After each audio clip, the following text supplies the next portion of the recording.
तो हमने यहाँ बहुत ही रियलिस्टिक कैलकुलेशन करा, हमने 7% भी मान के चला, हमने 12 भी माना और 10 भी माना और 15 भी माना। 10 करोड़ 63 लाख। देखो सबसे पहले एक बात समझ लो, 1 करोड़ भले ही सुनने में बहुत बड़ा अमाउंट लग सकता है, लेकिन सवाल यह है क्या 1 करोड़ वाकई आपको फाइनेंशियल फ्रीडम दे सकता है? अब यहाँ दो तरह के लोग होते हैं। पहले तो वो ना कोई इन्वेस्ट करते, ना एसआईपी, ना प्लानिंग, कुछ भी नहीं, सिर्फ उम्मीद लगा के बैठे कि भाई साहब भविष्य में शायद 1 करोड़ हमारे पास आएगा या नहीं आएगा, कुछ कोई कह नहीं सकता। दूसरे वो जो हर महीने एसआईपी कर रहे, इन्वेस्टमेंट कर रहे, प्लानिंग कर रहे और सच में सोच रहे हैं कि भाई 1 करोड़ अगर बन जाएगा तो जिंदगी कैसी होगी। तो इस वीडियो में आपको प्रैक्टिकल बताऊंगा कि भाई साहब 1 करोड़ का पोर्टफोलियो कितना पावरफुल हो सकता है और क्या ये सच में फाइनेंशियल फ्रीडम दे सकता है या सिर्फ हवा वाली बात है। और भैया देखो यार, जिनके पास अभी 1 करोड़ का कॉर्पस नहीं है ना, टेंशन मत लो। मैं दुआ करता हूं कि आने वाले समय में आपके सोर्स ऑफ इनकम बड़े, इन्वेस्टमेंट है और फाइनल 1 करोड़ का कॉर्पस आपके पास आ जाए। लेकिन उससे पहले आइडिया होना जरूरी है, क्योंकि सबसे पहले पैसा दिमाग में बनता है, उसके बाद ही बैंक अकाउंट में आता है। तो चलो अब बिना किसी फालतू मोटिवेशन के रियलिटी और सच्चाई की बात करते हैं। तो सबसे पहले बात करें कि भाई साहब फाइनेंशियल फ्रीडम होता क्या है। इसके लिए एक वीडियो बना चुका अगर आपको देखना है, बट फिर भी फाइनेंशियल फ्रीडम क्या होता है, कितना पैसा चाहिए आपको।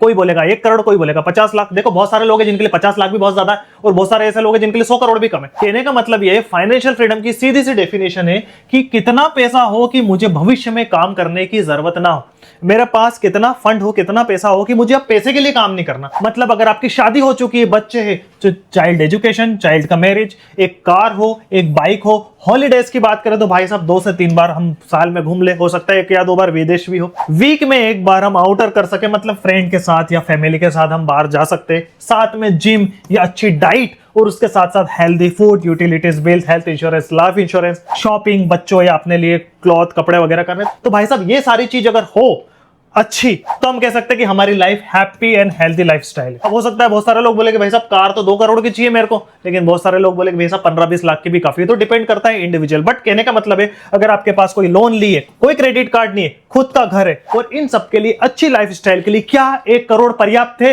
या वो भी कम है। अब बात आती है कि भाई साहब जो 1 करोड़ है उसको मैं कहां इन्वेस्ट करूं, बैंक में एफडी करूं या फिर प्रॉपर्टी खरीदूं या फिर म्यूचुअल फंड में लगाऊं, मुझे कितना रिटर्न मिल सकता है, क्या संभावना हो सकती है। तो भाई साहब बैंक में एफडी करोगे तो 6 से 7% मिलने की संभावना, और अगर आप किसी एनबीएफसी में कर दोगे जैसे कि बजाज फाइनेंस या श्रीराम, तो 7-8 तक 9 तक भी मिलने की संभावना होती है। ठीक है, प्रॉपर्टी की बात करें तो ये मेरा घर 1 करोड़ आज इसकी वैल्यू, मैं देवास में रहता हूं और 1 करोड़ की वैल्यू और 15-50 का है, ये डबल बना है। नीचे किराए से दिया 12,000, ऊपर भी 12,000, तो करीबन 25 से 30,000 रुपए महीना मेरे को यहाँ मिल सकता है। ठीक है, संभावना है, अभी 12 मिल रहा है तो डबल का 25-30 पकड़ लो, ज्यादा से ज्यादा। साल का कितना हुआ, 3 से 3.5 लाख।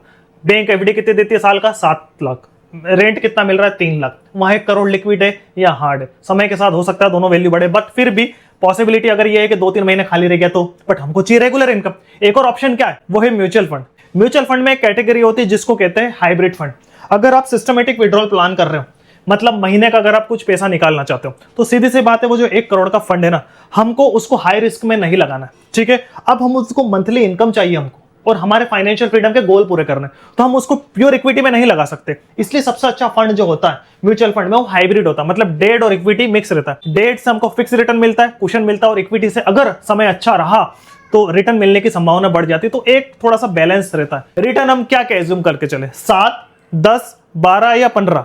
ठीक, बहुत बोलेंगे यार कि भैया 12-15 बहुत ज्यादा होता, बहुत सारे लोग बोलेंगे 7 कम है। देखो अगर हम पिछले 5 साल, 10 साल, 15 साल, 20 साल का इतिहास देखें, चाहे large cap, mid cap, small cap, तो पास्ट में हमने देखा है कि भाई साहब जो रिटर्न है ना, वो डबल डिजिट में ही बना था। भविष्य का हम नहीं कह सकते। और हाइब्रिड फंड की भी बात करें तो डबल डिजिट में ही बना था, मतलब 10, 12 और 15 या उससे ज्यादा भी दिया था पास्ट में। तो भाई साहब पास्ट में भले कुछ भी दिया हो, 10 दिया हो कि 50 दिया, उस हिसाब से भविष्य तय नहीं होता। म्यूचुअल फंड में कोई फिक्स रिटर्न नहीं। तो हमको एक ऐसा एज्यूम करके चलना है कि हमको पता तो चले कि भाई साहब मैं कम मानू, मीडियम मानू, ज्यादा मानू, क्या मानू। तो हम यहां पर चारों केस लेके चलते हैं, 7%, 10%, 12%, 15%। और सबसे इंपॉर्टेंट बात, भैया इन्फ्लेशन का क्या, हर साल 5 से 6% महंगाई दर मान लो बढ़ती है, तो इनकम भी तो बढ़ना चाहिए। आज अगर आप 50,000 रुपये महीना निकाल रहे हो और 10 साल तक आप 50,000 रुपये महीना निकाल रहे हो, आज दूध का भाव है भाई साहब 65 रुपए लीटर, 10 साल बाद भी क्या 65 करेगा? तो नहीं साहब, 10 साल बाद हो सकता है 150-200 रुपए भी हो जाए लीटर, अगर महंगाई दर हो। मतलब परचेसिंग पावर भी बढ़नी चाहिए। तो सबसे अच्छा हम जो कैलकुलेट करेंगे कि भैया महीने का तो निकलेगा और उसके साथ साथ इन्फ्लेशन रेट जैसे 6% भी हम बढ़ा के चलेंगे, तो पॉसिबिलिटी देखेंगे हम क्या हो सकती है। तो चलिए सबसे पहला केस लेके चलते हैं। हम 7% मान के चलते हैं कि भाई साहब अगर 7% हमको कोई म्यूचुअल फंड दे, 7% तो बैंक एफडी भी देता है, बट हम चलिए ठीक है एज्यूम करके चलते 7% कम से कम।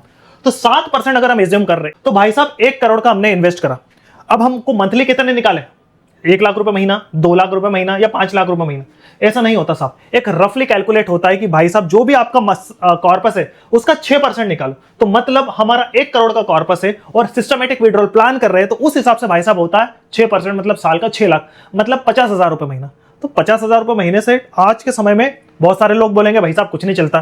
तो देखो 50,000 रुपए महीने से अगर आपका कोई कार लोन नहीं है, कोई क्रेडिट कार्ड नहीं है, खुद का घर है, घर पे सोलर पैनल लगा है, तो बेसिक लाइफस्टाइल चल सकती है गरीब और मध्यम वर्ग की। वरना बहुत सारे लोग हैं 5 लाख भी कम पड़ जाता, ठीक है, शौक है ज्यादा तो वो अलग बात है, बट एक बेसिक लाइफस्टाइल की बात करें तो हाँ ठीक है। वरना आप बोलो कि नहीं मेरे को 5 स्टार होटल में ही खाना है हर हफ्ते, तो भाई साहब वो 1 करोड़ भी कम पड़ जाएंगे। तो आपकी सोच क्या है, आपकी लाइफस्टाइल क्या है, वो डिपेंड करते हैं। तो चलिए हम लगाते हैं SWP कैलकुलेटर, साथ में स्टेप अप वाला, इन्फ्लेशन वाला। तो हम 1 करोड़ का उसमें इन्वेस्टमेंट करते हैं, ठीक है, सिस्टमेटिक विड्रॉल डालते हैं मंथली 65,000 रुपए महीना, और हम 6% का स्टेप अप करते हैं, मतलब महंगाई हर साल 6% बढ़ रही, तो हमारी इनकम भी 6% बढ़े, ठीक है। तो यहां पर हम कैलकुलेट करते हैं तो पॉसिबिलिटी हो सकती है कि भाई साहब आप 14 साल 5 महीने करीबन 14.5 साल तक आप पैसे निकालने की संभावना हो। मतलब पहले साल 65,000 रुपए महीना, दूसरे साल 68,900, तीसरे साल 73,000, ऐसे बढ़ते बढ़ते 14वें साल में आपको 1,38,000 रुपए महीना मिलने की संभावना हो सकती है, अगर हम 7% का ही CAGR एज्यूम करें। अब बहुत सारे लोग बोलेंगे भैया जरूर थोड़ी ना कि शेयर मार्केट 7% चलता, हम उसकी भी बात करेंगे जिसको कहते हैं सिक्वेंशियल रिटर्न ऑफ रिस्क। बहुत सारे बोलते हैं भैया साथ नहीं देता है, गारंटेड नहीं है, ठीक है, शेयर मार्केट में कोई गारंटी नहीं है, म्यूचुअल फंड में कोई गारंटी नहीं है। CAGR होता क्या है, कि ऐसी पॉसिबिलिटी 7-15 मान के चलते, वो सब हम देखेंगे। तो कुल मिला के देखें तो भाई साहब अगर आप 7% का CAGR अगर एज्यूम करके चलते तो संभावना है कि 14.5 साल के आसपास पैसा पूरा खत्म हो जाए, 65,000 रुपए महीने से 1,38,000 रुपए महीना मिलने की संभावना है। दूसरा केस, अगर हम 10% एज्यूम करके चले तो चलिए हमारे SWP कैलकुलेटर में डालते हैं 1 करोड़ रुपए, सिस्टमेटिक विड्रॉल वही 65,000 रुपए महीना, कैलकुलेट करेंगे। इस बार हम 10% एज्यूम करके चल रहे, पॉसिबिलिटी है कि 19.5 साल तक आपको पैसा मिले। मतलब पहले महीने 65,000 रुपए महीना, दूसरा 68,900, 73, ऐसे बढ़ते बढ़ते 19वें साल तक शायद 1,85,000 रुपए महीना मिलने की संभावना हो। तो हमने सिर्फ 7% से 10% लिया, वहीं 14 साल से भाई साहब 19 साल होने की संभावना, मतलब 5 साल बढ़ने की संभावना हो जाती है। सेबी और एमफी भी कहता है कि अगर आप म्यूचुअल फंड में इन्वेस्ट करते हो तो एक एजम्पशन होना चाहिए। वो कितना है मालूम है, वो 10 से लेके 12 आप सोच सकते हो, एक एजम्पशन, इससे ज्यादा नहीं, क्योंकि हमको कैलकुलेशन के लिए भी एक थोड़ा सा एग्जाम्पल तो चाहिए ना, एजम्पशन तो चाहिए। तो 10-12 इज इनफ, ठीक है। चलिए हम 12 मान के चलते हैं, जो सेबी एमफी कहता है कि 12 आप एज्यूम अगर आप करके चल रहे हो तो क्या संभावना। तो हम अपने SWP कैलकुलेटर में डालते 1 करोड़ रुपए, 12% हम डालते, वही 65,000 रुपए हम पहले साल निकालते। तो भाई साहब रिजल्ट देख के आप हो जाओगे हैरान। पहले साल 65,000 रुपए महीना, दूसरे साल 68,900, ऐसे ऐसे 25वें साल संभावना है कि भाई साहब 2,63,000 रुपए महीना निकालो, और at the end 67 lakh 67 lakh और बचने की संभावना हो सकती है। मतलब अगर आप 12% का एज्यूम करके चल रहे तो 25 साल तक पैसा मिलने की संभावना है, वो भी बढ़ते हुए। अगर आप 6% भी स्टेप अप करें और साथ में 67 लाख के आसपास पॉसिबिलिटी है कि बढ़ जाए, अगर 12% का CAGR माने तो ये क्या आपको लगता है, ये रियलिस्टिक है? चलिए एक और केस लेके चलते, इसमें हम 15% एज्यूम करके चलते। अब बहुत सारे लोग बोलेंगे भाई साहब 15 कोई गारंटी नहीं, कोई गारंटी नहीं है, 10 भी गारंटी नहीं है। लेकिन पिछले 5 साल, 10 साल, 15 साल, 20 साल में हम देखें तो हाइब्रिड फंड ने डबल डिजिट ही दिए, और काफी ऐसे फंड है जिसने 15% दिए थे पास्ट में आज तक। तो हम ये जो 15% लेके चल रहे हैं ना, ये पास्ट के CAGR लेके चल रहे हैं कि अगर पास्ट में दिया तो क्या हो सकता है। तो सिर्फ ये एजम्पशन है, ठीक है। तो 15% के हिसाब से देखें तो वही हमारे SWP कैलकुलेटर में अगर डालेंगे 1 करोड़ का इन्वेस्टमेंट, यहां पर हम 15% एज्यूम लेके चल रहे, और SWP 65,000 हमने मंथली डालिए, तो भाई साहब 25वें साल तक वही 2,63,000 रुपए महीना मिलेगा। लेकिन जो एंड की फाइनल वैल्यू है ना भाई साहब, देख के चौक हो जाओगे, वो होगी 10,63,00,000। भाई साहब ये मैथमेटिकल कैलकुलेशन है, कंपाउंड इंटरेस्ट का systematic withdrawal plan with 6% step up. ये कोई मैंने हाइपोथेटिकल या मिसलीडिंग मिस इंफॉर्मेशन नहीं है, ये प्रैक्टिकल मैथमेटिकल है। हाँ, एजम्पशन हमने 15% मान के चला है, तो ये पूरा एजम्पशन ही एक एग्जांपल है। तो हमने यहाँ बहुत ही रियलिस्टिक कैलकुलेशन करा, हमने 7% भी मान के चला, हमने 12 भी माना, और 10 भी माना, और 15 भी माना। तो भाई साहब 7% के हिसाब से कॉर्पस 14, 14.5 में उड़ सकता है पूरा, ठीक है। अगर हम 10% मान के चले तो भाई साहब संभावना है कि 19-20 साल तक चले। 12% मान के चले तो भाई साहब संभावना है कि 25 साल तक पूरा पैसा मिले बढ़ते हुए, साथ में एंड वैल्यू 65-67 लाख के आसपास संभावना। और सिर्फ 15% मान के चले तो भाई साहब 25 साल तक संभावना है कि चले, लेकिन एंड वैल्यू भी शायद 10 करोड़ के आसपास हो सकती है, पॉसिबिलिटी हो सकती है। अब काफी लोग बोलेंगे कि भाई साहब share market mutual fund 12% return नहीं देता है कांस्टेंट, ऊपर नीचे होता है, किसी साल कम दे दिया तो बिल्कुल सही है, कम भी दे सकता है, ज्यादा भी दे सकता है। मैंने उनके लिए 3 से 4 SWP की वीडियो बनाई है, काफी तगड़ी। एक वीडियो में मैंने बताया था भाई साहब एक बंदे ने 1 करोड़ रुपए इन्वेस्ट करा सन 1 अक्टूबर 2010 को और वेट करा, और जब 1 साल बाद पैसे निकाला ना भाई साहब मार्केट गिरना चालू, मतलब गिरते मार्केट में ही उसने निकाला, और उसमें भी भाई साहब बड़े बड़े लॉस। 2010 से लेके 12 तक यूरो डेट क्राइसिस, 2013-14 में टैपर टेंट्रम, 15-16 में चाइना मार्केट डिवेल्यूशन, आपने देखा होगा नोटबंदी भी उस दौरान के आसपास ही हुई थी, 16 से 18 के बीच में। 18-21 के बीच में मिड कैप करप्शन हुआ था, आपको याद होगा IL&FS का, यस बैंक का हुआ था। कोविड भी आया था। 2024, 25, 26 जो भी चल रहा है, Russia Ukraine war, Iran Israel war, Trump का टैरिफ, सब कुछ चल रहा है। जब ये हुआ था यूरो क्राइसिस, तब भी लोगों ने बोला था भैया शेयर मार्केट तो खत्म, कोई भविष्य नहीं। उसके बाद क्या हुआ मार्केट? 2013-14 में टैपर टेंट्रम हुआ, तब भी लोगों ने बोला था, बहुत सारे लोगों ने, भैया बहुत risky share market mutual fund. 2015-16 में भी भाई साहब बोला था कि भैया शेयर मार्केट तो बहुत रिस्की है, म्यूचुअल फंड बहुत रिस्की है। 18-19 में भी कोविड आया था, IL&FS, भैया शेयर मार्केट बहुत रिस्की है। और 24, 25, 26 जो वार, ट्रम्प, क्रूड का चल रहा है, अभी भी लोग बोल रहे हैं भैया शेयर मार्केट म्यूचुअल फंड बहुत रिस्की है।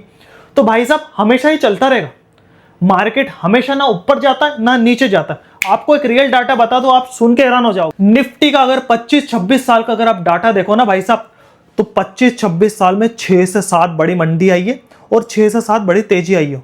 मंदी जब आई थी ना तो 40 से 50% तक मार्केट गिरा था, और तेजी भी आई थी तो भाई साहब 45 से 50% तक मार्केट बढ़ा था। मतलब 26 साल के दौरान 2020 से 2026 तक 21 साल पॉजिटिव रिटर्न दिए और 5 से 6 साल नेगेटिव रिटर्न दिए। तो ये जो 12% या 15% का CAGR म्यूचुअल फंड में दिखता है ना, ये कांस्टेंट नहीं होता साहब। किसी साल 50% तो ऊपर, तो किसी साल 40% नीचे, किसी साल 12% ऊपर, किसी साल 0 रिटर्न, तो प्लस माइनस। और यही होता है investment in mutual fund subject to market risk. ठीक है, यही होता है subject to market risk, constant return नहीं होता है। इसलिए कहते हैं CAGR, compound annual growth return. हमेशा 12% नहीं देगा, हमेशा 10% नहीं देगा, हमेशा 0% नहीं देगा, ना हमेशा 20% देगा, ना हमेशा नेगेटिव देगा।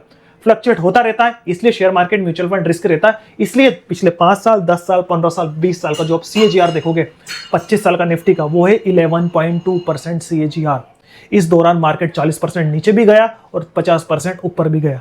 तो ये कंपाउंडेड होता है, और हम जो एजम्पशन लेके चल रहे हैं, ये रियलिस्टिक एजम्पशन लेके चल रहे हैं, जो पास्ट में दिया, भविष्य में क्या देगा वो तो नहीं, बट हाँ हमको कुछ ना कुछ तो एजम्पशन करके चलना पड़ेगा ना। अब आप मतलब फाइनेंशियल फ्रीडम, मतलब ये सारे गोल, मतलब हैप्पी एंड हेल्दी लाइफस्टाइल, ये क्या 50,000 से लेके 65,000 से लेके 1 लाख 2 लाख तक महीने में हो सकती है?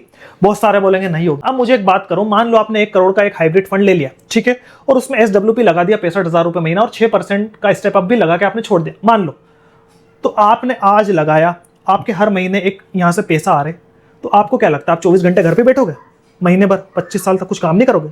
कुछ तो करोगे ना, चाहे छोटा बिजनेस कर लोगे, छोटी जॉब कर लोगे, 5, 15, 20, 25,000 रुपए आ जाएंगे। तो भाई साहब आप वहां से भी पैसा आएगा, ऐसा नहीं कि बस SWP लगा दिया तो 24 घंटे घर ही बैठना है, नहीं, आप कुछ काम करोगे उससे भी इनकम आएगी। तो भाई साहब कुल मिला के आपकी ये गोल फाइनेंशियल फ्रीडम के अच्छे हो सकते। इस वीडियो बनाने का मकसद ये है कि 1 करोड़ से क्या क्या पॉसिबिलिटी हो सकती है, वही आप 50 लाख से, 2 करोड़ से, 10 करोड़ से आप सोच सकते हो। कैलकुलेशन आपके दिमाग में बिठाना है कि भविष्य में आपके पास कभी आए तो एक ये ऑप्शन, इसके बारे में सोच सकते हो।